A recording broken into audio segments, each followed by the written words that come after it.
Welcome to the Human Performance Podcast. Here we talk about everything to do with human performance and how leaders and organisations can get the best out of themselves and their people.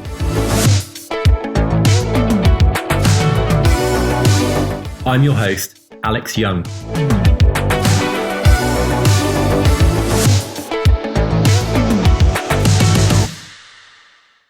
My guest on the podcast this week is Marie Leslie.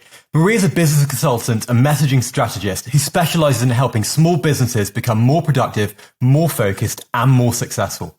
She's a lifelong entrepreneur who started her first business aged 13.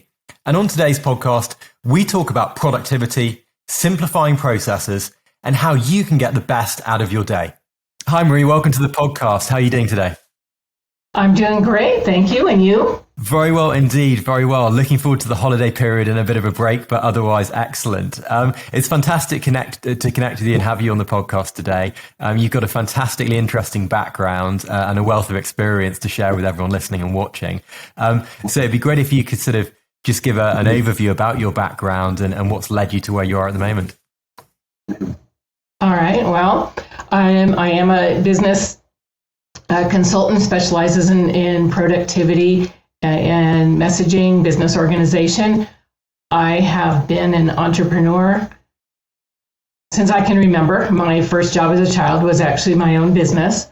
Had another business in high school, and then while I was in college, started a photography studio. But following conventional wisdom, I did a turn in the corporate world for a number of years until I realized that just was not home for me. But was there long enough, though, to figure out how it worked and what worked and what didn't work. Hung out my photography shingle, did that full time for about 30 years. During that time, I began doing consulting for businesses, first with helping them transition to the internet, doing some marketing consulting, and then eventually full time, realizing that my true love in business is communications and organization. And that's what's brought me to where I am today. Well, fantastic. And I think whenever I speak to anyone about organization and especially organization and focus in business, one of the key things I always think about is setting priorities. Now, I know that this is something that's quite close to your heart. So if you're going in and consulting with either an early stage business or a larger corporate, what are some of the things that you look at in terms of what their focus is and what they're prioritizing, and how can you improve that for them? Well, the first thing we do look at is what are their priorities? What are their goals? What do they hope to accomplish in this business, especially for small, newer businesses with solo entrepreneurs or small teams? Most people who hang out a shingle and go into business for themselves generally aren't thinking about how to run the business. They're thinking about doing the thing they love to do, and that's where a lot of businesses run into trouble. They suddenly realize that they aren't sure about all those background things, and they tend to complicate themselves a bit. So we take a step back and look at those things first, and then we look at where they're getting stuck and where they're getting hung up and start creating a plan from there. One of the things that I often talk about is making sure that you're focusing down on the key things that are going to get your business to the next stage. And certainly when you're in an early stage company, there's so much going on. And especially, as you mentioned, if you've got a small founding team or just a small team in general, it can seem quite overwhelming to position that focus. But one of the key areas when you're starting to monetize whatever you're building is focusing around your positioning and how you're communicating what you do to the market. And with your marketing hat on, what are some of the things that you advise early stage companies or companies who are sort of taking a new product to market to do in terms of their positioning, their strategy, and their messaging?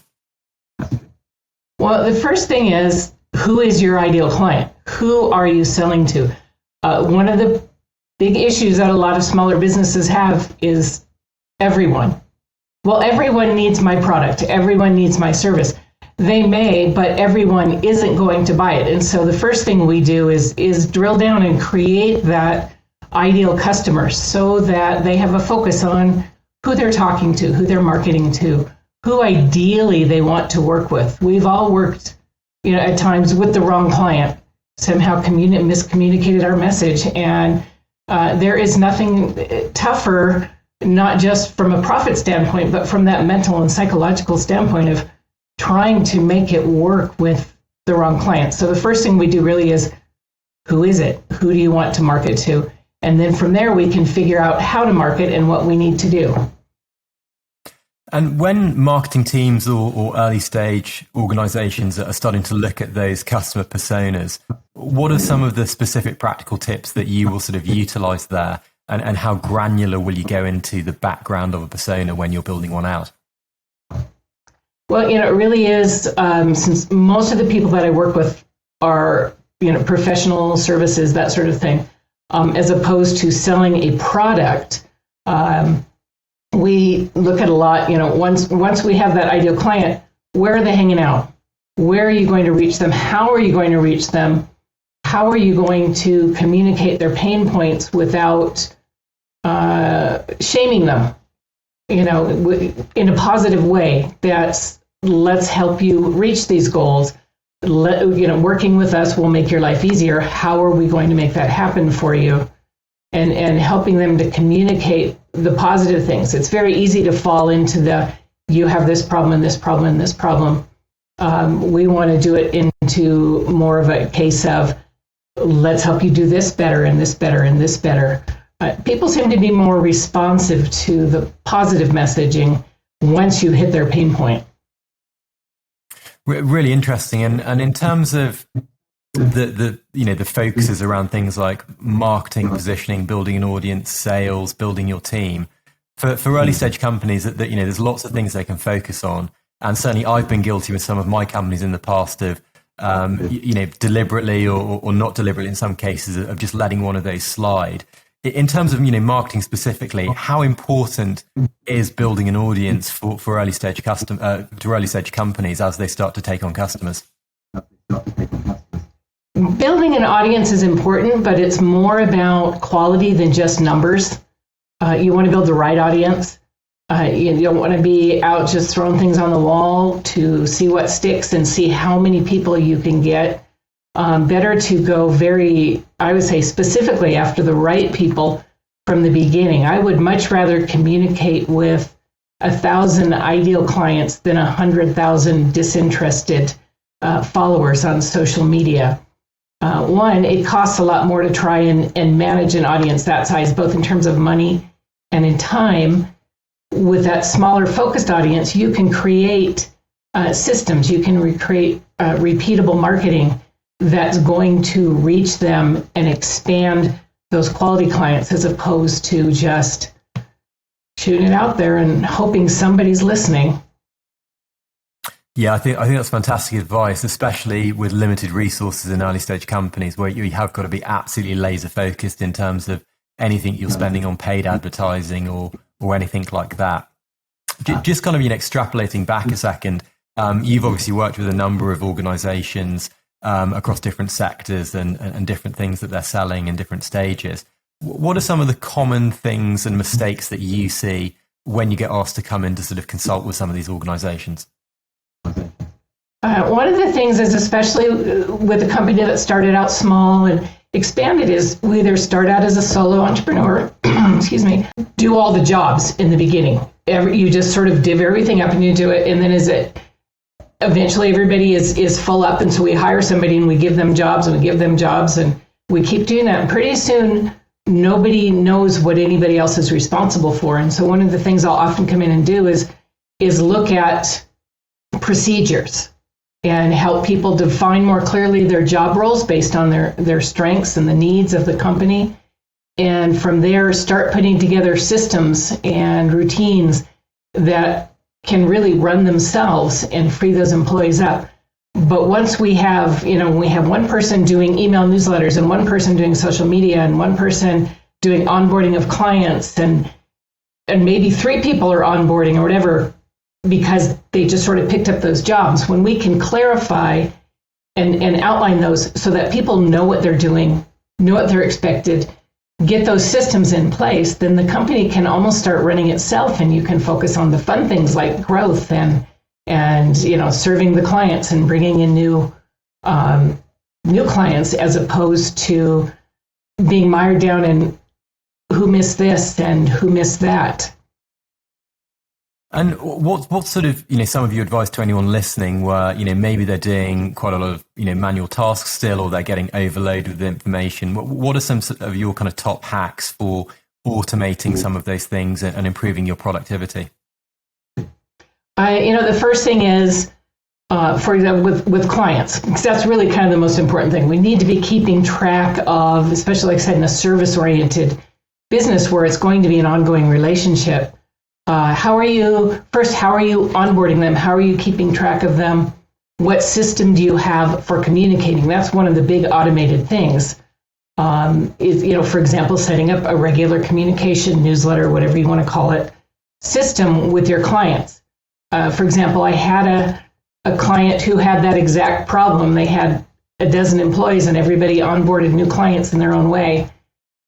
And they had no system for communicating. And so until the subscription renewals came up, the clients weren't hearing from them. And while the company was great at bringing on clients, their retention rate was horrible. We sat down, we figured out a common onboarding system, so everyone was doing it the same, and then set them up to feed into a monthly communication so that they were hearing on a regular basis. Once we did that, the retention rate shot up, and the company doubled their revenue within a couple of years, and were able to meet some big lifelong goals of the owner. That's fantastic. And just in very, very practical terms there, and appreciating that everyone will be different and have their own preferences, what are some of the systems that you would recommend using? Because obviously for things like a CRM and managing your customers, there are things like Salesforce, HubSpot, and so forth. And then for messaging your customers and staying in touch with them, you've got the various plethora of mailing systems, from MailChimp to ConvertKit to things like Intercom, where you can give sort of more specific focused messaging. Do you have any particular preference on those, or do you think it's really down to the companies to make that decision? I think some of it really depends on the needs of the company. MailChimp is always a good entry point, partly because it's free, so it can help you figure out the ins and outs of how that type of messaging platform works. There's a number of other ones that have some different, kind of free to a certain point. I think one of them is a company called Mooseend, who I just kind of checking out. And it depends on the type of company you are and the type of newsletter you send. I use one company that's called BirdSend, and it's specifically for a text-only type newsletter, which is nice. It doesn't have a lot of bells and whistles, but it sends out a nice, clean, makes it very deliverable. So it kind of depends. If you're looking for something more image-heavy, if you're really looking for a sales vehicle, that's going to be a different one. Obviously, CRM is critical, and then whatever newsletter type program that you choose, you want something that can integrate, where as part of your onboarding system, they can automatically be imported into your list with permission, obviously. Never add anyone. Without that, that does not do well for your image or your customer's happiness. So those are kind of the big things. Have a way to keep track of who your customer is and what their needs are, what your communication is with them. It's really helpful especially in a high-touch business, to have something where you can look back and say, oh yeah, so-and-so talked to this person once a month or sent them an email once a month. Here are their concerns. Having a designated person who can deal with those things is really helpful too, so that whoever it is, whether it's an account manager or a person specifically over answering questions and doing that sort of thing, your customer has somebody consistent. And there's a little more frustrating than calling a company that you have an ongoing relationship with and getting a different person every time and feeling like you're starting over. That's really, really great advice. And on this podcast, we often talk about the importance of onboarding for employees and getting people to value who are new hires. But what are your thoughts on onboarding customers? into your business? And what are some of the systems and methods that you advise people to go about onboarding new customers? The ones that my clients seem to have gravitated to the most would be Salesforce and also Zoho, because there's a lot of integrations for maybe industry specific, to their industry, additional software that they can use for customer management and sales management and that sort of thing. So those are kind of two of the big ones that we probably use more than anything else. And admittedly, I don't really want to learn every single piece of software out there. So I will usually, if they don't have one in place, I'll usually recommend one of those.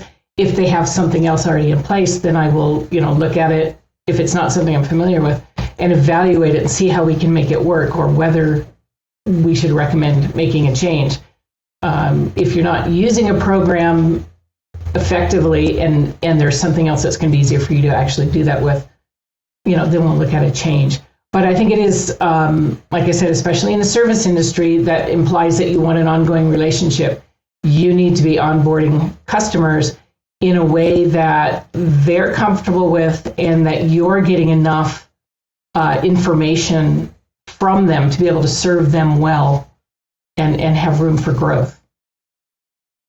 Really interesting. And we've touched on dealing with different priorities for both leaders and employees in early stage businesses. In terms of the day-to-day of an individual in a fast-moving organization, do you have any advice for optimizing a single person's productivity, either from your own experience of doing lots and lots of things, but also from when you've been working with some of these organizations? Okay, yeah. Obviously, the first one is having a well-defined job role, them knowing what they're doing and what's expected of them, and then having those tools to do it. Obviously, a calendar of some kind, whether you're using Google Calendars or Outlook Calendar, you have something specific to your job. That's one.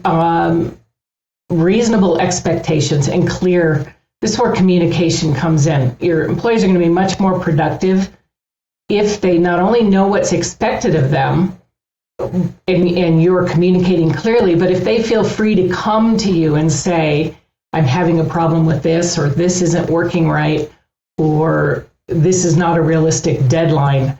So one of the keys is that open communication and having them feel like they can, come to the boss with anything or make it work, or come to your team and say, I need some help with this. Really interesting, and from your own experiences again of going through multiple businesses and being an entrepreneur, since a very, very young age.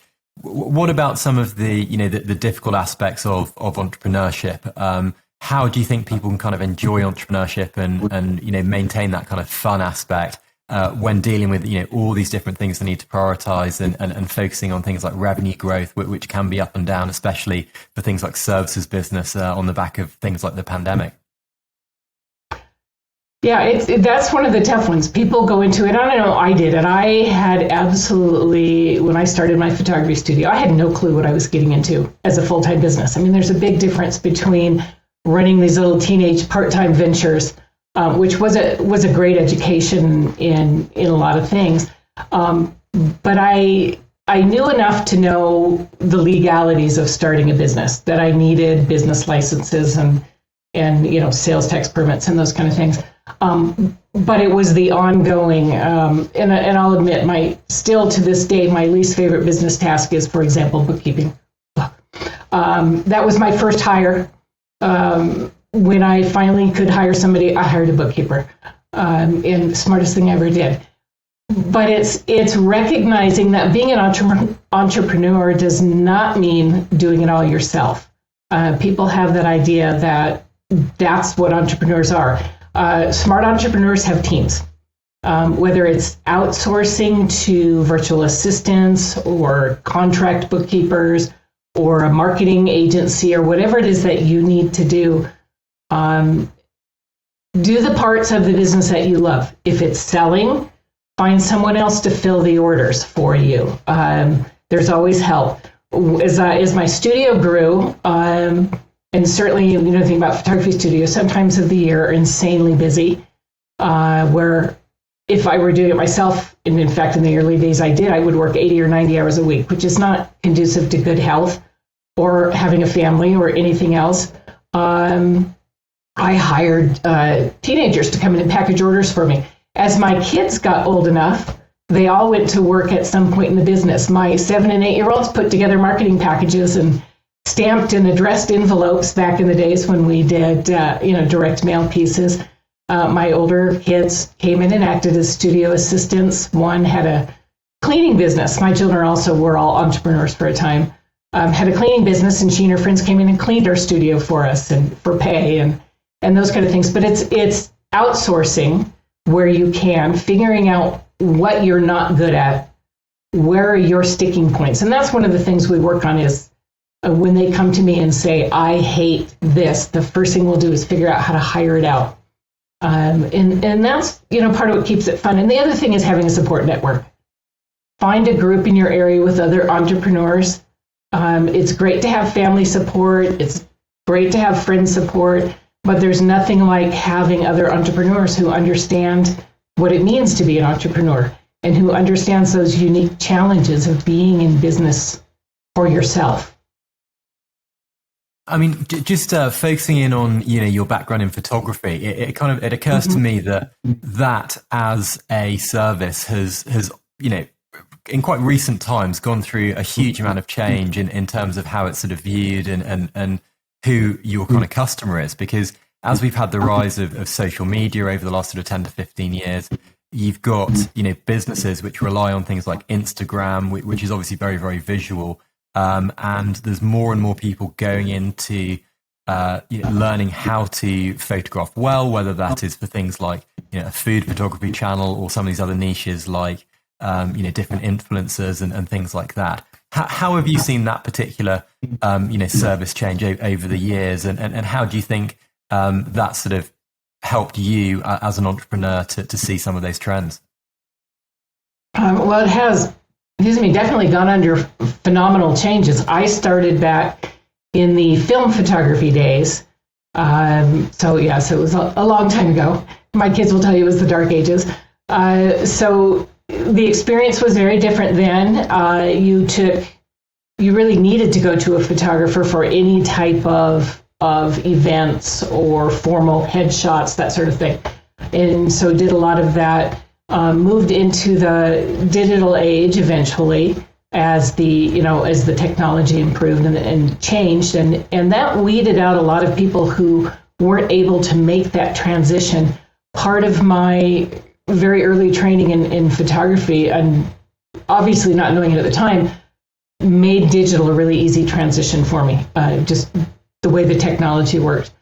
But as photography has gotten into more technology and cameras have gotten smarter, and it's vastly changed how that works. And probably only 10 to 15% of my colleagues are still full-time professional photographers, as opposed to 15 years ago. Most of them have second jobs, that sort of thing. But it's taught me to watch the market very closely and to recognize early on when things are changing, before they change, and to look at something and say, how might this development change the way I run my business? And even in consulting, I have seen things change with the availability of, I can just take a course and do that online. And it's like, great, go for it. Let's see how that works. And very often that gives them a background to get started, but then I don't know how to adapt this to my own business, so I need you to come and help me anyway. I think just technology in general has led people to more of a DIY mindset, but I think we're also seeing a shift back to DIY doesn't always work, and it doesn't make us happy as entrepreneurs or profitable.